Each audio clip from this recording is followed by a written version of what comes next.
Bismillahirrahmanirrahim. Assalamualaikum warahmatullahi wabarakatuh. Alhamdulillahi rabbil alamin. Wassalatu wassalamu ala Muhammadin wa ala alihi wa sahbihi wa barik wa sallim ajma'in, amma ba'du. Jamaah dirahmati Allah subhanahu wa ta'ala, ikhwani wa akhwati fillah rahimani rahimakumullah, yang ada di majlis taklim ini atau di studio mini kita ini, ataupun yang di mana saja berada yang menyaksikan di YouTube kami atau di channel yang telah kami siapkan ini. Pertama-tama saya panjatkan puji syukur kepada Allah Subhanahu wa taala atas nikmat iman dan Islam serta nikmat sehat yang luar biasa yang Allah berikan pada kita, yang sehingga kita bisa terus menuntut ilmu syar'iyyah untuk menambah keimanan dan ketakwaan kepadanya. Salawat dan salam semoga tak pernah kita lupakan untuk baginda Nabi Muhammad sallallahu alaihi wasallam yang telah membawakan kita minaz zulumati, dari kegelapan, ila nur, kepada cahaya. Dari kegelapan apa? Kegelapan maksiat, kegelapan syirik bid'ah, menuju cahaya sunnah, cahaya tauhid, sehingga kita bisa mengetahui seperti yang kita rasakan hari ini, hidup di atas tauhid.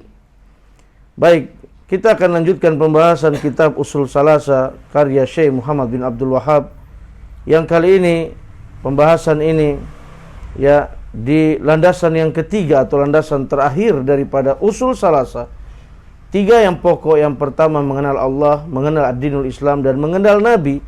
Dan ini sampai kepada mengenal Nabi Muhammad sallallahu alaihi wasallam. Kita masuk kepada poin tentang dakwah beliau. Setelah kemarin kita sudah membahas tentang nasab dan silsilah beliau, kita masuk kepada dakwah. Jamaah rahmati Allah subhanahu wa ta'ala, kata Syekh Muhammad bin Abdul Wahhab, akhada ala hadha asra sinina yad'una ila tauhid, wa ba'dal asri urija bihi ila samai, wa furidat alaihi salawatul khams, wa salla fi Makkah thalatha sinin. Kondisi seperti ini, di mana Nabi Muhammad SAW mendakwakan tauhid, terus berlangsung selama 10 tahun. Setelah 10 tahun tersebut beliau dimi'rajkan ke langit. Ketika itu diwajibkan atas beliau sholat 5 waktu. Beliau melaksanakan sholat di Makkah selama 3 tahun. Syarah Syekh Shalih Fauzan, yang pertama, dengan turunnya wahyu yang mengangkat beliau sebagai Rasul. Ingat, ada 2 wahyu. Kemarin sudah kita bahas, 1 wahyu mengangkat beliau menjadi Nabi, dan wahyu berikut mengangkat beliau menjadi Rasul. Dan beliau berdomisili di Mekah, lalu mulai mengajak masyarakat mentauhidkan Allah dan meninggalkan penyembahan terhadap berhala. Akibatnya terjadi konflik antara beliau dan orang-orang musyrik. Ini terus berlangsung 10 tahun. Lalu Allah mengutus Nabi SAW untuk berdakwah di Mekah, karena Mekah adalah pusat peradaban Islam. Maka diberi nama lain Ummul Qura. Ummul Qura adalah ibunya kota-kota. Qura adalah kota, Ummul adalah ibu. Jadi ibaratnya kalau kita bilang sekarang pusat ya, ibu kota. Maka itu dulu ibu kota. Maka Nabi diutus untuk berdakwah di sana, membersihkan segala bentuk kemusyrikan, hal-hal yang menyelisih Islam, sehingga mencarkan dakwah Islam ke seluruh belahan timur dan barat. Hal ini disebutkan dalam Al-Quran surah Al-Baqarah ya 125. Wahidna ila Ibrahim wa Ismaila an tahhira baitiya lit-taifina wal akifina warruk'is sujud. Dan telah kami perintahkan kepada Ibrahim dan Ismail, bersihkanlah rumahku untuk orang-orang yang tawaf, i'tikaf, ruku dan sujud. Ya, ini juga salah satu bentuk bagaimana dakwah yang dimaksud di sekitar rumah Allah, yaitu Mekah, yaitu Ka'bah sendiri. Setelah lewat masa dakwah 10 tahun tersebut, di tahun ke-11 beliau Isra Mi'raj. Jadi Nabi Isra Mi'raj itu beliau posisinya berada di Mekah, belum hijrah. Ya, dari Masjidil Haram ke Masjidil Aqsa. Lalu beliau menginap di rumah Ummu Hani. Jibril alaihissalam datang dengan membawa seekor hewan tunggangan yang diberi nama buruk. Hewan ini ukurannya lebih kecil dari bigal atau peranakan kuda dan keledai, dan lebih besar daripada keledai. Langkahnya sejauh mata memandang. Jadi hewan ini yang membawa Nabi SAW ini, bigal ini adalah seperti bigal yang dinamakan buruk. Langkahnya sejauh mata memandang. Berarti kalau kita di padang pasir ujung ke ujung, maka wajar sekali dia sangat cepat perjalanannya. Ini juga diabadikan dalam, kita lihat dalam Quran surah Al-Isra ayat 1, Subhanalladzi asra bi 'abdihi lailan minal masjidil harami ilal masjidil aqsa. Maha suci Allah yang telah memperjalankan hambanya pada suatu malam dari Masjidil Haram ke Masjidil Aqsa, lalu naik ke Sidratul Muntaha. Jamaah dirahmati Allah Subhanahu wa taala. Dari Baitul Maqdis beliau Mi'raj Isra, yakni dari Makkah ke Isra, dari Masjidil Haram ke Masjidil Aqsa. Kalau dikatakan Isra, yakni dari Masjidil Aqsa, dari Masjidil Haram ke Masjidil Aqsa. Mi'raj dari Masjidil Aqsa naik ke langit ketujuh. Ya, kemudian sampai terus ke Sidratul Muntaha. Ada sedikit yang perlu antum ketahui di sini, jamaah rahmati Allah Subhanahu wa taala. Karena dengan ini kita akan menambah keimanan.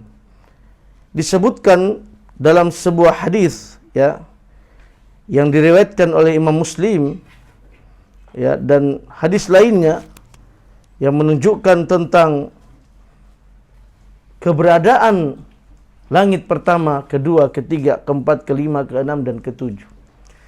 Antum bayangkan perjalanan malam itu, perjalanan satu malam, ya, yang orang-orang setelah Nabi kembali, orang-orang musyrik bertambah kemusyrikan, beriman tambah keimanannya.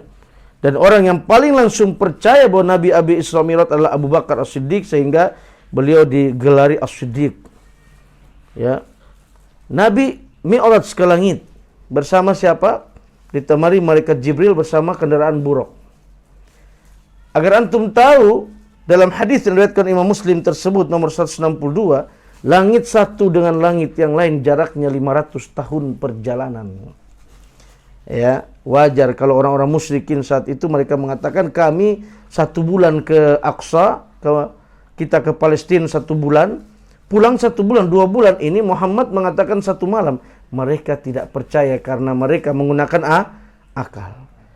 Seperti yang saya sering ajarkan kepada antum, ketika bertentangan antara akal dengan nakli, dengan nas Al-Quran dan hadis, buang akal kita, karena demi Allah, selama kita tidak buang akal kita, ketika bertentangan antara akal dan nakli, kita pasti akan tersesat. Contoh sirat itu lebih kecil dari rambut dibelah 7. Tidak bisa diterima akal. Rambut dibelah 7, di situ ada pengait-pengait, disebutkan dalam hadis seperti besi-besi jangkar yang mengait, licin, tajam, lebih tajam dari ujung pedang. Kok rambut dibelah 7 ada besi? Bagaimana bisa terima akal? Nah, ketika akal ini tidak bisa terima, maka kita pakai apa? Iman, sehingga kita selamat. Ini pun perkara iman. Ya, akhi, Nabi naik ke langit pertama, diketuklah pintu langit. Ada suara, siapakah itu? Aku Jibril. Dengan siapa? Dengan Muhammad. Apakah dia telah diutus? Ya. Subhanallah, bayangkan perjalanan ke langit. Gelap seorang diri di malam hari. Ketika itu Nabi takut manusiawi. Ana pernah perjalanan, ya akhi, waktu ana berangkat ke pesantren tahun 92-93, itu pesawat belum seperti sekarang, murah mareh kata orang Sunda, ya. Kami naik kapal laut di tengah lautan yang gelap, pasti kami takut. Setelah sudah tidak terlihat satu pulau pun, muncul rasa takut yang luar biasa. Ini di tengah langit. Malaikat Jibril menawarkan, wahai Muhammad, engkau takut, sini aku tolong. Kata Nabi Muhammad SAW, wahai Jibril, aku takut, tapi untukmu yang nolong aku enggak mau. Aku hanya butuh pertolongan Allah. Ya, bayangkan. Akhirnya apa yang terjadi, jamaah? Langit pertama, ketika ada suara itu, Nabi dibukakan pintu, Nabi melihat, Nabi disambut oleh Nabi Adam alaihissalam. Nabi Adam hidup. Inilah dalil para nabi, mereka sesungguhnya tidaklah mati, mereka hidup dan diberi rezeki. Nabi Adam hidup di langit pertama. Hadisnya sahih. Ya. Lalu Nabi naik lagi dari langit pertama ke langit kedua, itu 500 tahun perjalanan jaraknya. Tapi Nabi lakukan 1 malam semuanya. 500 tahun perjalanan, ketebalan langitnya saja 500 tahun perjalanan. Ketebalannya belum ditambah jarak. Sampai ke langit kedua diketuklah, maka ada suara lagi. Siapakah itu? Aku Jibril. Bersama siapa? Bersama Muhammad. Apakah dia telah diutus? Iya. Ternyata Nabi dijumpai oleh Nabi Isa dan Nabi Yahya bin Zakaria di langit kedua. Nabi naik lagi, Masya Allah, naik. Nanti di sini antum perhatikan, anak akan bantah mereka yang mengatakan Allah di mana-mana, atau Allah di hati mereka, atau Allah tidak ada di suatu tempat. Kalian perhatikan baik-baik dalil ini. Kalian bagaikan keledai yang menabrak gunung. Imam Syafi'i dan Syafi'iyah mengatakan, ulama-ulama Syafi'iyah, ada 1000 dalil di Al-Quran menunjukkan Allah di atas. 1000 dalil. Nanti Anda hadirkan Quran surat berapa sampai 17 dalil yang Anda hadirkan saja dulu. Ini untuk membantah mereka. Lihat, ini salah satu dalil Isra Mi'raj yang Anda rayakan tiap tahun, bahwa Allah di atas. Kalau Allah di mana-mana, Nabi akan berputar-putar dalam riwayat itu. Dalam riwayat Nabi putar ke sana, lari ke Amerika, lari ke Inggris, putar bingung sana, bingung sini. Itu riwayat. Tapi jelas Nabi naik ke atas, ketuk langit pertama, langit kedua, disebutkan jaraknya. Langit ketiga, Nabi diterima oleh Nabi Yusuf alaihissalam. Naik lagi langit keempat, diterima oleh Nabi Idris alaihissalam. Naik kelima, Harun alaihissalam. Naik keenam, sampai Nabi Musa berada di langit keenam. Apa yang terjadi? Nabi naik lagi ke langit ketujuh. Langit terakhir, di sana Nabi Ibrahim sedang bersenderan di Baitul Ma'mur. Khalilullah, kekasih Allah, bapaknya para nabi, bapak tauhid. Nabi Ibrahim di Baitul Ma'mur bersandar. Apa itu Baitul Ma'mur? Dia semacam Ka'bah di dunia. Satu hari ada 70.000 malaikat masuk ke Baitul Ma'mur dan dia tidak pernah kembali. Masuk 70.000 tidak kembali, masuk 70.000 tidak kembali. Antum hitunglah berapa jumlah malaikat dibanding manusia. Kalau satu hari 70.000 dari zaman Nabi Ismail sampai hari ini aja sudah melebihi jumlah manusia. Luar biasa. Oh, kalau orang-orang liberalis, orang-orang otak-otak komunis nggak percaya yang kayak begini. Masuk akal di mana? Memang akal kalian kotor. Karena yang kalian pikir hanya dunia, yang kalian pikir hanyalah bisnis kalian dan lainnya. Kalau orang beriman dia percaya. 70.000 malaikat masuk di Baitul Ma'mur. Lalu apa yang terjadi? Nabi Ibrahim mengajak Nabi Muhammad untuk ke Sidratul Muntaha, pohon sidr, pohon bidara. Masya Allah. Lalu di situ Nabi berbicara dengan Allah Subhanahu wa taala. Berbicara langsung. Ya, Nabi berbicara Allah Subhanahu wa taala. Dan bicara Allah tidak sama dengan bicara makhluk, sebagaimana ayam saja berbicara berbeda dengan tikus. Berbicara manusia berbeda dengan bicara ikan. Jangan antum samakan bicara Allah sama dengan bicara manusia. Jamaah rahmati Allah Subhanahu wa taala. Inilah, setelah itu terjadi dialog, diberilah kita 50 sholat, 50 waktu. Nabi turun. Nabi Musa memberi nasihat. Nabi Musa tuh orangnya besar-besar, Pak. Ya, udah besar banyak ngeyel-ngeyel. Nabi Musa coba mintalah keringanan. Terlalu berat 50 waktu. Benarlah Nabi Musa, ya akhi. 5 waktu aja berapa banyak orang yang sholat Senin Kemis. Berapa banyak orang yang sholat telat, lalai. Bahkan sholatnya seperti puasa Senin Kemis. Itu 5 waktu. Kalau jadi 50 waktu mau jadi apa antum? Hah? Antum baru bangun sholat, baru makan sedikit sholat, baru tidur sedikit sholat. Nabi Musa tahu, Allahu Akbar, dengan ilham. Mintalah keringanan. Nabi bulak-balik sampai 5 Nabi Musa suruh tawar lagi. Nabi Muhammad sudah malu sama Allah Subhanahu wa taala. Namun kelebihan umat kita 5 waktu dihitung 50. Masya Allah. Itulah Nabi Isra Mi'raj. Yang ingin ana ajarkan pada antum dalam pertemuan ini, ya akhi, bagaimana kebesarannya Allah Subhanahu wa taala. Ya, Allah Subhanahu wa taala itu berada di atas langit ketujuh. Maka antum ahlan wa sahlan bikum. Selamat datang untuk kalian di kota, selamat datang kalian di majlis ilmu, sehingga kita menyembah sesuatu atau Allah yang kita kenal dan kita tahu keberadaannya. Maka tidak pantas orang mengatakan Allah di mana-mana. Kata para ulama, maha suci Allah di tempat-tempat kotor dari perkataan seperti ini. Bisa saja Allah di WC, di komplek pelacuran dan lainnya. Kalau mengatakan Allah di mana-mana, Allah di tempat yang mulia, sebagaimana Allah sendiri yang mengatakan, "Huwallazi khalaqas samawati wal ardh fi sittati ayyam tsumma istawa 'alal 'arsy." Dialah Allah menciptakan langit selama 6 masa, kemudian Allah bersemayam di atas arsy. Alal arsy, Allah menunjukkan di atas. Allah di atas arsy bersemayam dengan maha mulia Allah Subhanahu wa taala. Ar-Rahman 'alal arsy istawa. Quran surat Toha, dialah yang maha pengasih yang bersemayam di atas arsy. Ini menunjukkan keberadaan, ya akhi. Itu dalil nakli Al-Quran. Dalil sunnah pun banyak. Ya. Dalil akli Antum pikir coba dengan akal sehat kita. Ketika orang-orang berdoa, tangannya kemana? Tangan orang berdoa itu kemana? Ke atas atau ke bawah atau dia putar-putar? Pasti ke atas, menunjukkan Allah berada di atas. Ya. Ketika Nabi menanya, disebutkan oleh Muawiyah al-Hakam bahwa seorang budak ditanya di mana Allah, dia mengatakan di langit. Nabi sudah bebaskan budak ini, dia wanita muslimah. Itu seorang budak tahu Allah di atas langit. Ya. Allah di atas dengan ketinggiannya. Banyak dalil menunjukkan Allah turun di sepertiga malam terakhir. Kalau turun dari mana? Kalau Allah di mana-mana, Allah berputar-putar di sepertiga malam terakhir. Allah turun. Turun Allah tidak sama dengan turun makhluk. Jangan antum bayangkan seperti turunnya khotib dari mimbar. Beda ya akhi, Allah lebih besar dari bumi ini, dari langit ini. Kata Allah Subhanahu wa taala, wasi'a kursi yuhus samawati wal ard. Ya. Wasi'a kursi yuhus samawati wal ard. Kursi Allah itu lebih besar daripada langit dan bumi. Disebutkan hadis riwayat Bukhari dan Muslim dan banyak hadis lainnya bahwa perumpamaan, anak kasih perumpamaan, ya, langit dan bumi ini seperti cincin. Kursi Allah itu lebih besar dari langit dan bumi. Maka kursi Allah itu padang pasir.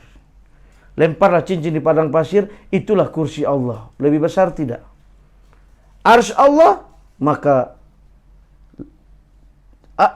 kursi Allah ini ibarat cincin. Kursi Allah di dalamnya sudah ada langit, sudah ada bumi, ibarat cincin dilempar ke padang pasir, itulah perumpamaan sisanya padang pasir arsy Allah. Dan Allah lebih besar dari arsy, dan Allah tidak bergantung dengan arsy-Nya. Arsy-Nya dipikul oleh 8 malaikat. Ya, sampai disebutkan oleh para ulama, ya, tentang malaikat, di antaranya Ibnu Mas'ud. Ya, Ibnu Mas'ud menceritakan bagaimana 8 malaikat yang memikul. Disebutkan salah satu malaikat, untuk antum mempunyai gambaran besarnya malaikat pemikul arsy itu, dari pundaknya ke telinga itu 700 tahun perjalanan burung terbang. Masya Allah, di atas air, di atas langit ke-7 ada air samudra yang luas, di situ ada malaikat 8 memikul arsy, ya, dan yang memikulnya besarnya malaikat itu dari pundak ini sampai ke telinga 700 tahun perjalanan burung terbang besarnya. Allahu Akbar. Dan arsy Allah adalah makhluk Allah yang paling besar, melebihi 8 malaikat. Dan Allahu Akbar, Allah lebih besar dari itu semua. Kursi Allah tempat kaki Allah. Beda, sudah beda. Kita kursi tempat duduk pantat kita. Kaki Allah tidak sama dengan kaki makhluk. Allah tidak bergantung dengan arsy, tidak butuh Allah dengan arsy itu juga. Dan bagaimana mungkin Allah bergantung pada arsy? Allah lebih besar daripada arsy. Bagaimana mungkin antum menggambarkan turunnya Allah sama dengan turun makhluk, menuduh kepada kita musabbiha, orang-orang yang mereka menuduh Ibnu Taimiyah, orang menyamakan turun Allah seperti turunnya khotib dari mimbar. Bagaimana mungkin kita bisa mengatakan begitu, sedangkan Allah lebih besar daripada arsy, lebih besar daripada bumi. Gimana cara turunnya? Tidak mungkin kita bisa membayangkannya, maka iman yang kita pakai.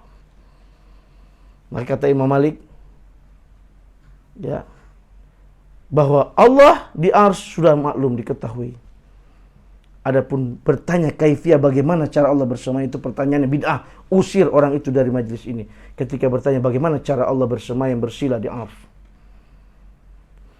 Maka pada kesempatan ini, ya akhi, itu dalil, itu Al-Quran, itu hadis ana bawakan tadi. Antum buka hati, pikir, antum jangan ikut dai-dai sesat dan menyesatkan. Ya, dai-dai yang mereka hilang mata pencarian karena dakwah-dakwah sunnah ini. Ya, mengajak manusia kembali kepada mengenal Robnya yang Maha Agung. Antum berdoa kemana? Antum tanya hatimu sekarang. Jangan juga sekarang semua menyaksikan video ini. Antum sekarang diam sejenak, tanya hatimu, Allahmu di mana Tuhan? Wallahi pasti hati kita merasa Tuhan kita ada di Itu fitrah manusia. Antum berdoa tangan ke atas. Orang kafir aja, Tuhan, matanya ke atas. Masya Allah ya akhi. Al-Quran turun, Al-Quran disebut Al-Quran turun, atau Al-Quran putar-putar ke bumi. Al-Quran putar dari sana, dari Afrika, dia bingung kemana. Al-Quran turun dari atas. Dibawa oleh malaikat Jibril. Allah turun ke langit dunia. Budak yang ditanya menjawab di atas. Ya. Fir'aun saja menyuruh Hammam. Ini akidah Nabi Musa. Akidah seluruh pada Nabi dan Rasul Allah di atas. Apa kata Fir'aun? Aku pengen suruh Hammam coba bikin tangga ke atas sana. Ku mau lihat Tuhan Musa. Apa Fir'aun suruh Hammam bikin tangga putar-putar? Ya. Nabi tadi bulak-balik ketemu Nabi Musa. Isra Mi'raj yang antum sering perayaan tiap hari, tiap tahun. Nabi Musa, Nabi sebut naik 1, 2, 3, 4, 5, 6, 7. Dari ke 6, 7 itu turun ke 6. 6 disuruh bulak-balik. Bulak-balik kemana? Ke atas. Gak ada hadisnya. Nabi putar-putar sana sini, cari Allah dulu, putar sana, putar sini. Gak ada antum. Jangan bohongi diri antum. Antum tabrak gunung namanya. Ya, Masya Allah, ulama Syafi'iyah. Berkata Ahmad bin Abu Halim Al-Harani, ya, dalam Majmu' Fatawa, bahwa sebagian ulama Syafi'i mengatakan ada 1000 dalil yang menunjukkan Allah di Arsy. Dan di antara anda sebutkan Quran surat An-Nahl 50, Al-An'am 61, Al-Ma'arij ayat 4, ini yang kami rangkum. Fatir 10, An-Nisa 158, Ali Imran 55, Al-Baqarah 255, Saba 23, As-Surah 51, Az-Zumar ayat 1, Fussilat ayat 2, An-Nahl 102, Ad-Dukhan ayat 3, Al-A'raf 206, Al-Mulk 16, Toha ayat 5, Al-Hadid ayat 4 yang kami bawakan tadi. Ini yang baru bisa anda tulis. Capek anda nulisnya tadi, ya akhi. Capek anda tulis tangan nih, antum lihat nih. Anda tulis tangan, capek anda nulisnya. Terlalu banyak kalau mau ditulis semua dari Al-Quran hadis tentang keberadaan Allah di atas langit. Tidak pantas antum tuduh Allah di mana-mana. Ketika kami tanya Allah di mana, di hati. Di hatimu, hati makan riba. Masih syirik, masih iri, dengki, hidup dengan maksiat, kok Allah ada di hatimu. Antum jangan ikut-ikut saya Siti Jenar, ya. Yang mengatakan, ya, wahdatul wujud. Ya, bersatunya Allah dengan makhluk. Maka ketika ditanya ini Allah, itu Allah, kalian ini sesat dan menyesatkan. Jangan tipu diri kalian, ya akhi. Pasti kalian tahu Allah kalian di atas. Kalian mempertahankan akidah kalian yang sesat dan menyesatkan. Buktinya kalian kalau ceramah aja kalian ngomong Tuhan, mata kalian ke atas. Atau kalian mau kayak orang yang berdoa menari-menari, muter-muter begitu, nyari Tuhannya. Maka sudahlah, akhiri polemik ini kita para pemuda, orang tua mendengarkan ini. Terlalu banyak dalil yang menunjukkan Allah Subhanahu wa taala di atas. Dan memang Allah itu pantas, seorang namanya Tuhan, penguasa, pantas di atas. Tak pantas pengusaha di bawah, penguasa di bawah, atau di mana-mana, atau tidak punya tempat. Tapi kita punya kuncinya, laisa kamislihi syai'un. Allah tidak sama dengan makhluknya. Insya Allah antum berakidah seperti ini, antum akan tenang dalam ibadah. Antum meyakini menyembah Rabb yang ada di atas langit, yang jelas keberadaannya. Ya akhi, ini nasihat yang berharga buat kita semua. Agar kita jangan ikut-ikutan lagi. Ya. Isra Mi'raj saja Nabi naik ke langit, itu sudah jelas. Kemudian jamaah rahmati Allah Subhanahu wa taala, peristiwa ini diabadikan dalam Quran surat Al-Isra yang tadi sudah kami bacakan. Yang keenam, di malam peristiwa Mi'raj tersebut Nabi SAW turun dari langit kembali ke Baitul Maqdis, lalu pulang ke Mekah di malam yang sama. Dari perjalanan yang 500 tahun, 500 kali 7 dikali lagi 7 ketebalannya. Ya, berapa tuh? 5 kali 7, 3.500 kali 7 ketebalan berarti 7.000. 7.000 tahun perjalanan Nabi tempuh satu malam. Akal sampai enggak, Pak? Pakai apa kalau begitu? Iman. Ya.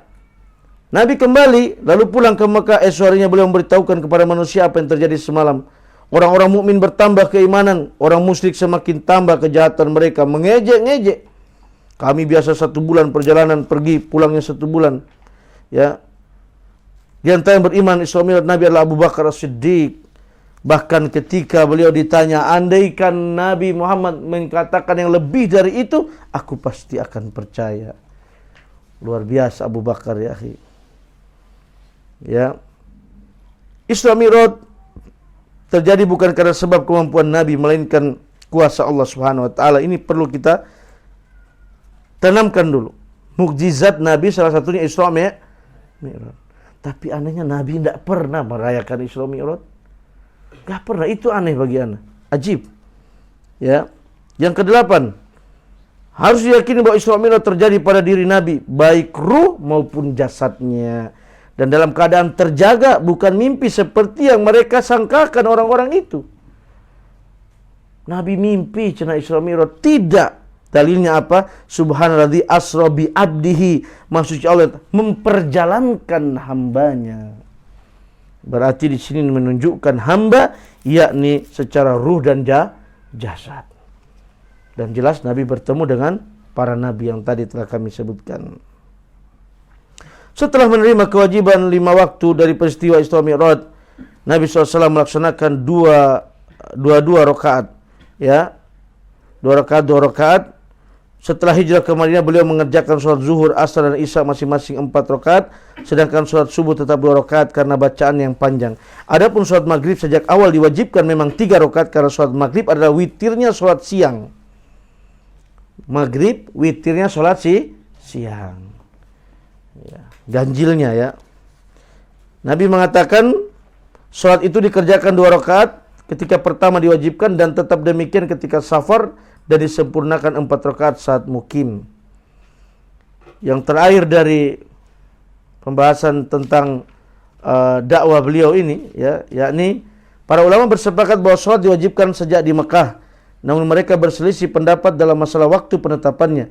Apakah 3 tahun sebelum hijrah, atau 5 tahun, atau 1 tahun. Pendapat yang dikuatkan penulis adalah 3 tahun, sebagaimana disebutkan di atas.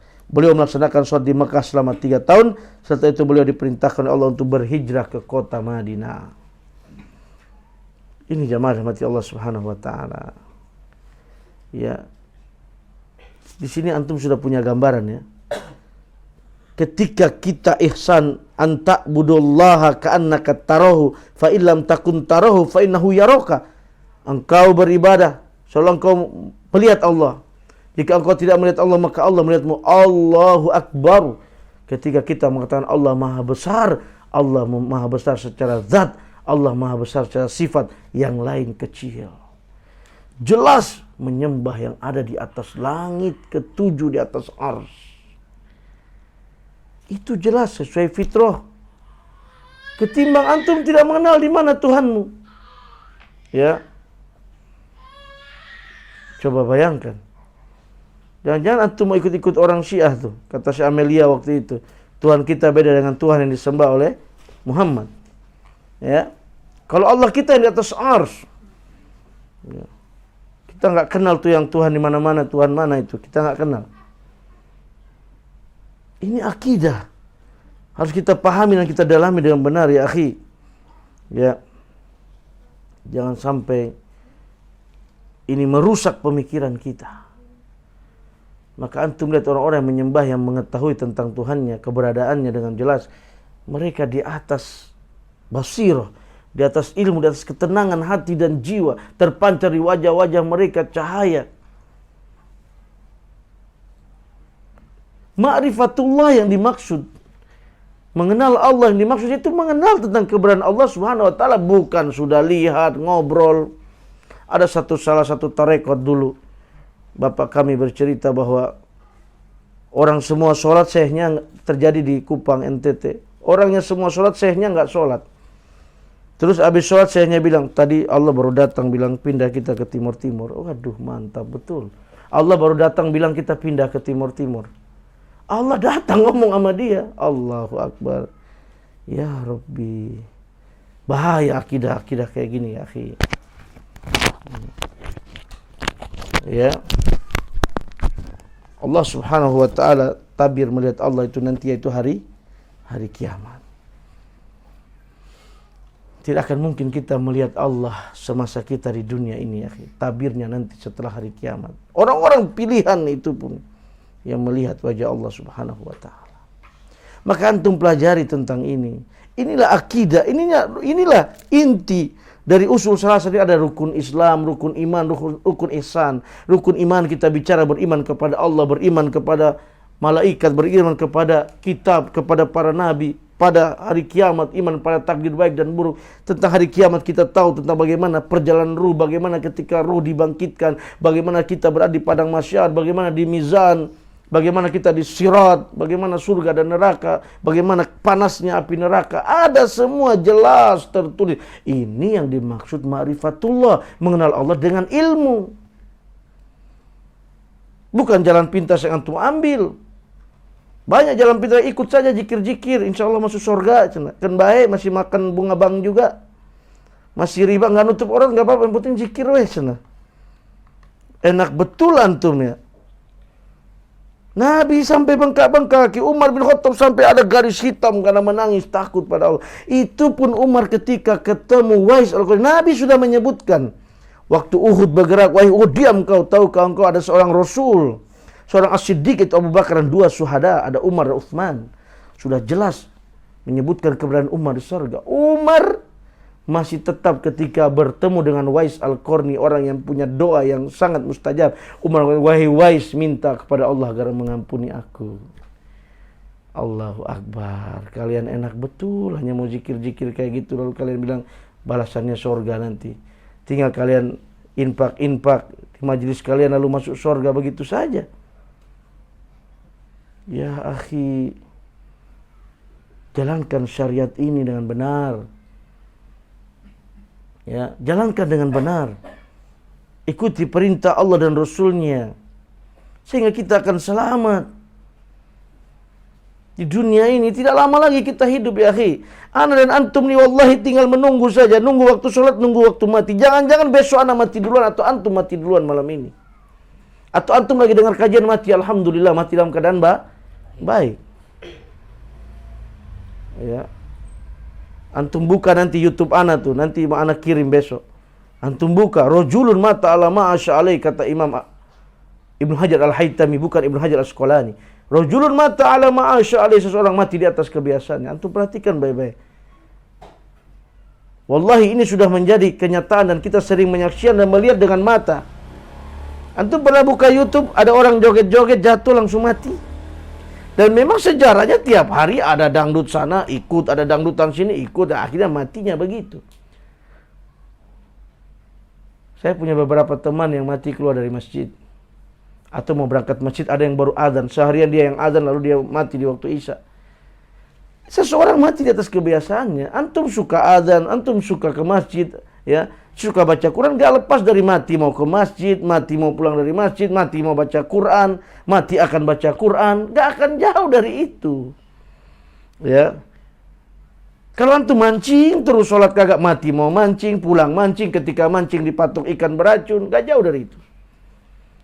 Kerjaannya dangdutan, ya, seorang ratu dangdut yang katanya pakai ular, ularnya patok dia, mati, rame betul di negeri ini kemarin beritanya kan. Antum semua tahu. Mati di atas kebiasaan. Rajulun mata ala masyaallah. Maka demi Allah antum pulang dari sini perhatikan. Wallahi anak kasih nasihat semua yang ada di majelis ini dan yang ada di YouTube yang mendengarkan. Perhatikan kebiasaan antum dari pagi sampai namanya kebiasaan, yakni yang mendominasi. Semua manusia punya dosa, anak punya dosa, antum punya dosa. Semuanya khata. Tapi yang namanya kebiasaan apa yang mendominasi keseharian. Jika antum lebih banyak dengan maksiat, demi Allah antum tidak akan jauh mati dalam keadaan seperti itu.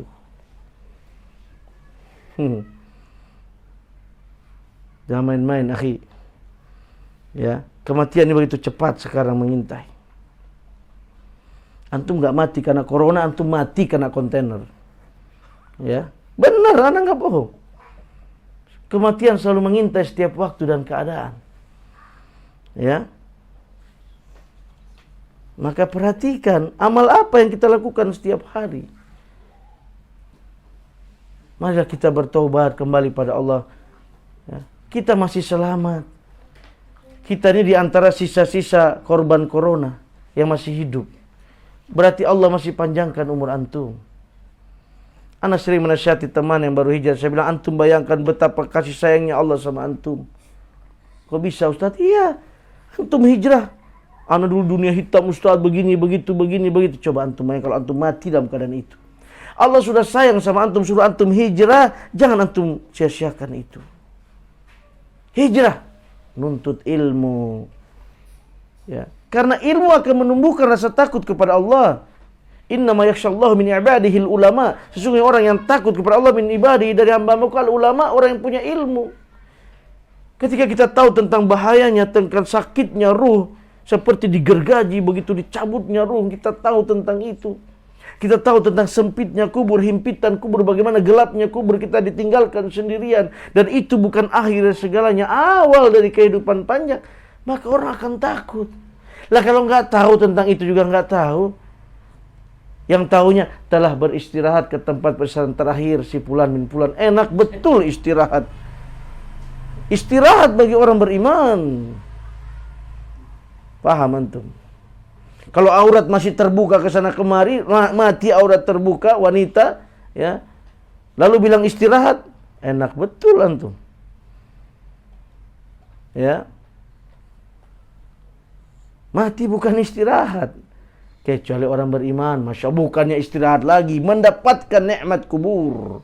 Dia telah mendapatkan aroma sorga, angin sorga sebelum dia masuk ke dalam sorga. Dihamparkannya, masya Allah, permadani dari sorga.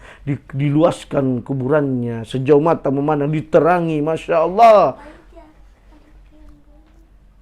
Ya, kalau kita tahu tentang ini, baru kita akan muncul keimanan dan rasa takut pada Allah. Barulah naik keimanan, barulah rendah kita memandang dunia. Lah kalau nggak tahu tentang ini, antum melihat orang beli Alphard, antum puji selangit-langit. Ada omong apa adanya.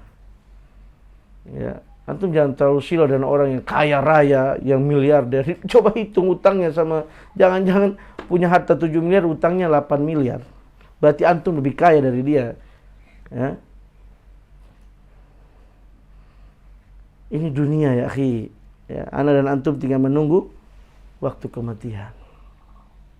Maka terus kita mempertahankan diri. Ya, menjaga ibadah. Antum futur, manusia futur jangan tinggalkan ikhwan. Futur itu dari biasa tahajud jadi enggak tahajud tapi masih ke masjid. Bukan anak futur Ustaz, enggak ke masjid lagi. Jumatan juga enggak. Bukan futur itu. Ya. Ini harus kita perhatikan. Jangan tinggalkan ikhwan. Di luar sana banyak serigala yang siap mengancam akidah antum. Siap untuk menarik dan mengancam akidah antum. Ya. Tapi kalau orang punya ilmu, dia belajar terus. Antum tamat kitab ini nih, perhatikan. Ini selesai sebentar lagi. Paling 2-3 kali rekaman. Selesai anak akan ulang dari awal. Ya, karena orang mempelajari usul salasa, semoga dia bisa menjawab 3 pertanyaan di kubur nanti. Ya, itu pertanyaan, kalau antum bisa menjawab 3 pertanyaan ini, antum selamat. Ketika Utsman menangis di pinggiran kubur sampai membasahi jenggotnya, ditanya, "Mengapa engkau menangis, wahai Utsman bin Affan?" "Aku menangis karena aku melihat Rasulullah menangis di sisi kubur. Aku teringat Nabi mengatakan, sesungguhnya kubur adalah awal daripada pintu akhirat. Barang siapa yang selamat di kubur, dia selamat selanjutnya." Antum mampu menjawab 3 pertanyaan ini, Masya Allah. Ya, sampai nanti dia mengatakan, "Ya Allah, tegakkan kiamat sekarang juga." Begitu dia dapat nikmat kubur, langsung antum, "Ya Allah, tegakkan kiamat sekarang." Kenapa? Nikmat kubur aja udah begini, apalagi hadisnya sahih dari Al-Bara Ibnu Azib riwayat Imam Muslim. Tapi bagi orang yang dapat siksa ketika tidak mampu, la adri, man rabbuka, siapa Tuhanmu? La adri, aku tidak tahu. Dipukulan yang sangat keras yang didengarkan oleh seluruh makhluk kecuali jin dan manusia. Kalau mereka dengar akan pingsan. Ya. Ketika itu dia mengatakan, "Ya Allah, jangan tegakkan hari kiamat." Allahu Akbar. Jangan tegakkan hari kiamat, ya Allah. Kenapa? Kalau siksa kubur sudah begini, bagaimana dengan padang mahsyar yang matahari dekatkan? Bagaimana dengan neraka yang 70 kali panas api dunia? Antum, para pemuda, Anda lihat di sini antum, hati-hati antum. Anda kasih tahu antum, Anda sudah pengalaman. Umur Anda juga sudah di atas 40, sudah mulai 40 sekarang. Anda sudah banyak menyaksikan hijrah kembali lagi, hijrah lari sana, lari sini. Antum hijrah yang benar. Antum jangan tinggalkan majelis ilmu, jangan tinggalkan ustaz. Jangan tinggalkan ikhwan. Karena banyak sekarang ketemu ikhwan lari sekarang. Ketemu lari nyumput. Bahaya, akhi. Antum sudah berada di tempat seperti ini, antum sudah berada di atas ilmu, pertahankan ini, betul-betul pertahankan, gigit dengan gigi geraham. Karena dikhawatirkan begitu antum lepaskan lagi, antum mati. Antum buka aja nanti tentang ada 2 kisah yang mati husnul khotimah dan su'ul khotimah. Besok pagi anak kirim ya, judulnya di YouTube itu apa dan judulnya? Seseorang mati di atas kebiasaannya, kisah nyata yang kami angkat ya. Semoga bermanfaat buat antum. Kiranya ini dapat ana sampaikan pada kesempatan malam berbahagia ini. Semoga bermanfaat buat antum dan Allah Subhanahu wa taala mengampuni dosa dan kesalahan kita dan masukkan kita ke dalam surga kelak nanti.